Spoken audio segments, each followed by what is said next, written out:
So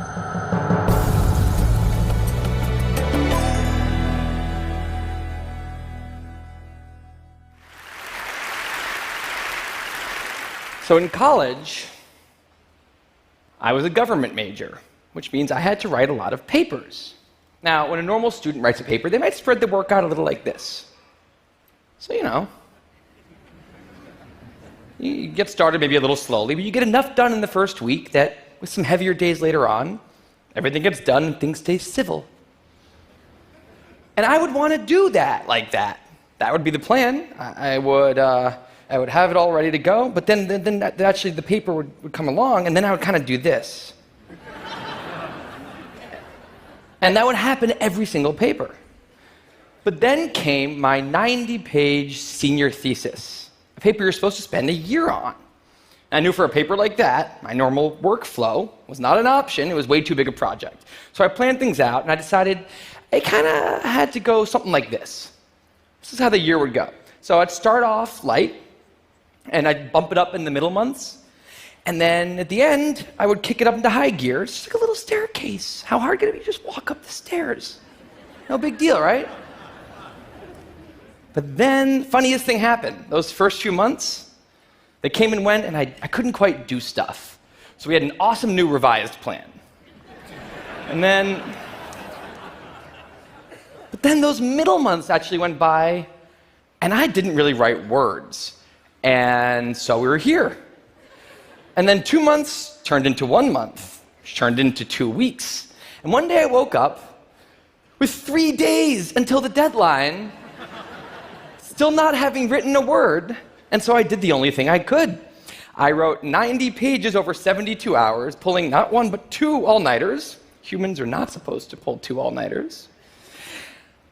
Sprinted across campus, dove in slow motion, and got it in just at the deadline. I thought that was the end of everything. But a week later, I get a call. It's the school. And they say, "Is this Tim Urban?" And I say, "Yeah." And they say, "We need to talk about your thesis." And I say, "Okay." And they say, "It's the best one we've ever seen."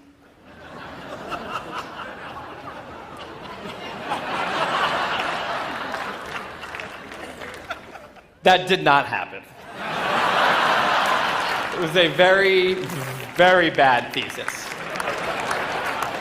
I just wanted to enjoy that one moment when all of you thought, "This guy is amazing." No, it was very, very bad. Anyway, today I'm a writer, blogger guy. I write the blog Wait, But Why? And a couple of years ago, I decided to write about procrastination. My behavior has always perplexed the non-procrastinators around me, and I wanted to explain to the non-procrastinators of the world what goes on in the heads of procrastinators and why we are the way we are. Now, I had a hypothesis that the brains of procrastinators were actually different than the brains of other people. And to test this, I found an MRI lab that actually let me scan both my brain and the brain of a proven non-procrastinator, so I could compare them, and I actually brought them here to show you today, and I want you to take a look carefully to see if you can notice a difference. And I know that if you're not a trained brain expert, it's not that obvious, but just take a look, okay? So here's the brain of a non-procrastinator. Now, here's my brain.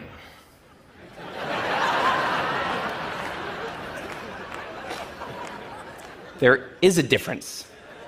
Both brains have a rational decision maker in them, but the procrastinator's brain also has an instant gratification monkey. Now, what does this mean for the procrastinator? Well, it means everything's fine until this happens. So the rational decision maker will make the rational decision to do something productive, but the monkey doesn't like that plan. So he actually takes the wheel, and he says, "Actually, let's read the entire Wikipedia page of the Nancy Kerrigan-Tanya Harding scandal, because I just remembered that happened. Then we're going to go over to the fridge. We're going to see if there's anything new in there since 10 minutes ago. After that, we're going to go on a YouTube spiral that starts with videos of Richard Feynman talking about magnets and ends much, much later with us watching interviews with Justin Bieber's mom. All of that's going to take a while, so we're not going to really have room on the schedule for any work today. Sorry. Now, what is going on here? The instant gratification monkey does not seem like a guy you want behind the wheel. He lives entirely in the present moment. He has no memory of the past, no knowledge of the future, and he only cares about two things: easy and fun. Now, in the animal world, that works fine. If you're a dog and you spend your whole life doing nothing other than easy and fun things, you're a huge success. And to the monkey, humans are just another animal species. He has to keep well slept, well fed, and propagating into the next generation, which in tribal times might have worked okay. But if you haven't noticed, now we're not in tribal times. We're in an advanced civilization, and the monkey does not know what that is, which is why we have another guy in our brain, the rational decision maker, who gives us the ability to do things no other animal can do. We can visualize the future. We can see the big picture. We can make long-term plans. And he wants to take all of that into account. And he wants to just have us do whatever makes sense to be doing right now.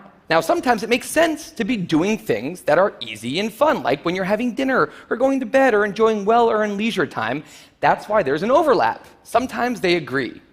But other times, it makes much more sense to be doing things that are harder and less pleasant for the sake of the big picture, and that's when we have a conflict.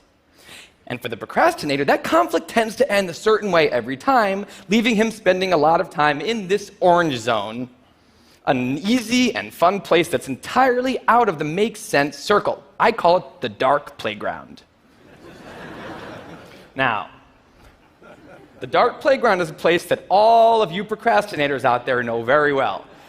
It's where leisure activities happen at times when leisure activities are not supposed to be happening.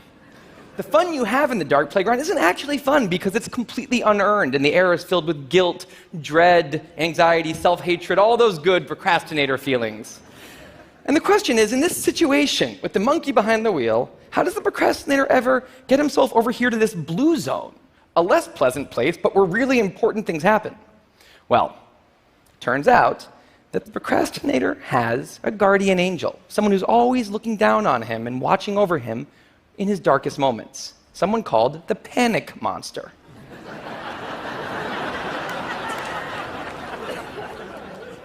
Now, the panic monster is dormant most of the time, but he suddenly wakes up anytime a deadline gets too close or there's danger of public embarrassment, a career disaster, or some other scary consequence. And importantly, he's the only thing that the monkey is terrified of. Now, he became very relevant in my life pretty recently because the people of TED reached out to me about 6 months ago and invited me to do a TED Talk.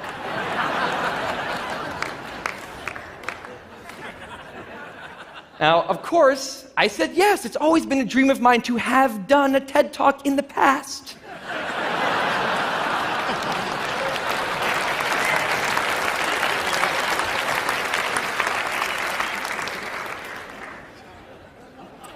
But in the middle of all this excitement, the rational decision maker seemed to have something else on his mind. He was saying, are we clear on what we just accepted? Do we get what's going to be now happening one day in the future? We need to sit down and work on this right now. And the monkey said, totally agree, but also let's just open Google Earth and let's zoom into the bottom of India, like 200 feet above the ground, and we're going to scroll up for 2.5 hours till we get to the top of the country so we can get a better feel for India.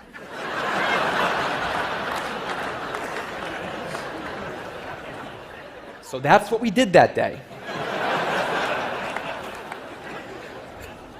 As 6 months turned into 4, and then 2, and then 1, the people of TED decided to release the speakers. And I opened up the website, and there was my face staring right back at me, and guess who woke up? So the panic monster starts losing his mind, and a few seconds later, the whole system's in mayhem.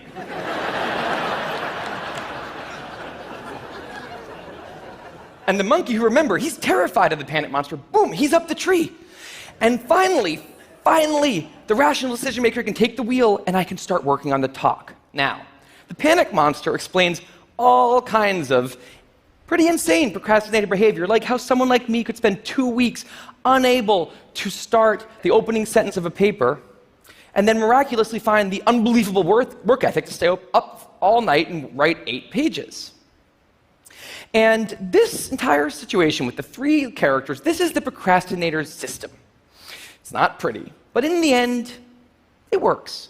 And this is what I decided to write about on the blog just a couple years ago. Now, when I did, I was amazed by the response.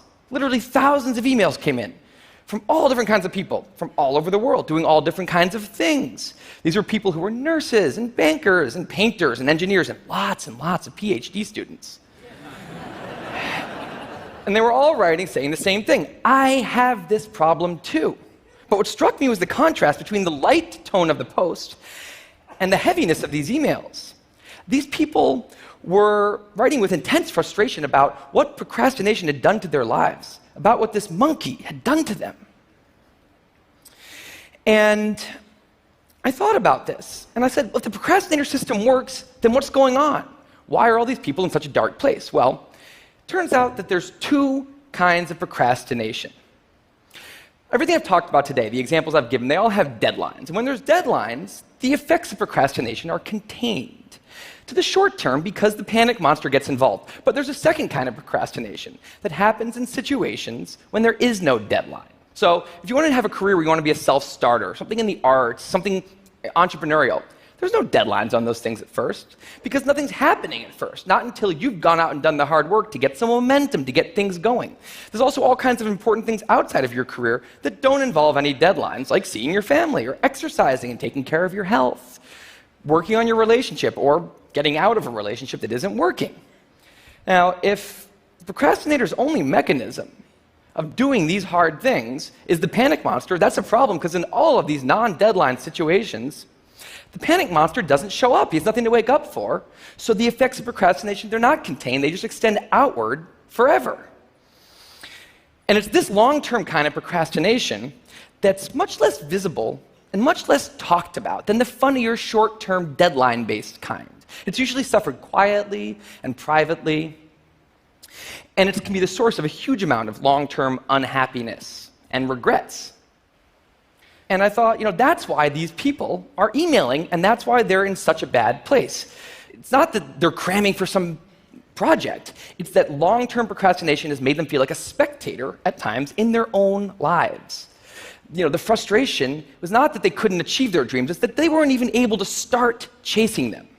So I read these emails and I had a little bit of an epiphany that I don't think non-procrastinators exist. That's right.